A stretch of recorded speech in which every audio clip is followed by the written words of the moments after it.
Pensando um pouco naquele casal que passou de um ano, um casal jovem que passou de um ano, ou aquela menina de 35, 36 anos que passou de 6 meses e elas não conseguiram engravidar. Como começar essa investigação?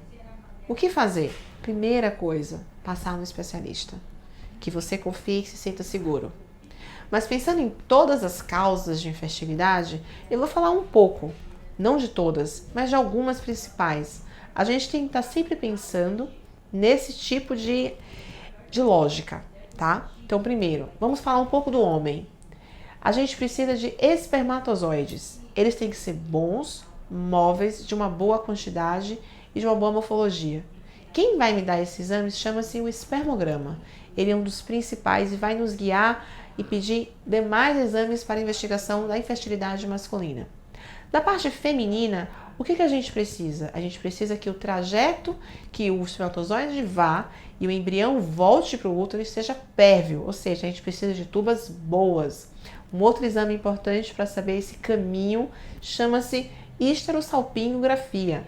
Ela vai avaliar se sua tuba é pérvia, se as suas duas tubas são pérvias. Uma outra questão de trajeto chama-se presença de miomas dentro do útero, da casinha do bebê, pode ter miomas e pólipos que estão impedindo a implantação desse embriãozinho. E aí a gente precisa fazer um exame chamado histeroscopia e avaliar a casinha do bebê. Algo muito importante que eu já bato aqui em alguns vídeos chama-se reserva de óvulos. A primeira coisa que a gente tem que pensar é como anda a sua saúde reprodutiva. Como é que está a sua reserva? O que eu estou falando com isso? Quantidade de óvulos.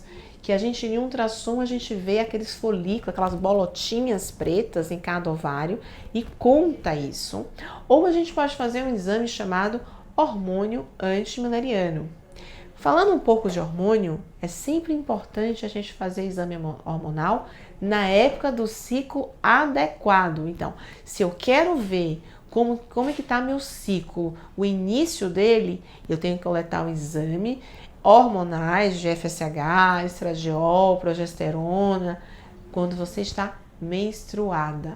Mas se eu quero saber se eu estou ovulando, eu preciso avaliar o seu LH lá no meio do seu ciclo. Então, resumidamente, para não ficar algo tão pesado, a gente precisa investigar sempre a parte masculina, que o exame principal é o espermograma. A gente tem que avaliar também a parte feminina e olhar as principais causas, que é a questão ovulatória, é a questão tubária ou a questão mesmo de pólipos e miomas endometriais. E só para falar um pouquinho, a gente tem que avaliar também a presença ou não de endometriose, que é uma doença pélvica e que acaba envelhecendo, vamos colocar assim, mais cedo ou comprometendo muito mais cedo a saúde reprodutiva da mulher. Então, resumidamente, vamos falar um pouco para vocês entenderem toda a informação. Vamos avaliar o homem. O principal exame é o espermograma. Lá, eles vão me dizer a quantidade de espermatozoides, se eles são móveis, se eles são normais, como é que eles estão.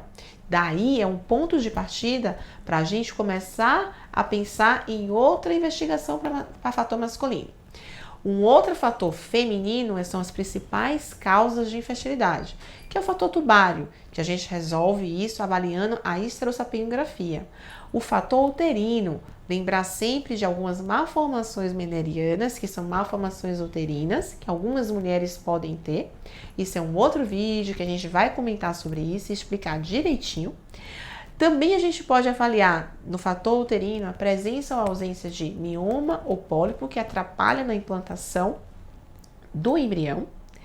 E um outro fator muito importante é a reserva ovariana da mulher. A quantidade de óvulos que ela tem, que a gente pode avaliar ou numa contagem de folículos ou através do hormônio antimileriano. Muito importante lembrar da presença e da investigação da endometriose. A endometriose, ela é uma doença que pode acelerar o comprometimento da nossa reserva ovariana e da qualidade dos nossos óvulos. Sempre lembrando, e não menos importante, é falar um pouco sobre avaliação dos nossos cromossomos, sim, do cariótipo. Poucas pessoas, elas têm algumas variações no cariótipo e que é uma causa, sim, de infertilidade. Espero ter ajudado vocês a tirar um pouco a dúvida e dar um norte em o que vocês vão começar e o ponto de partida.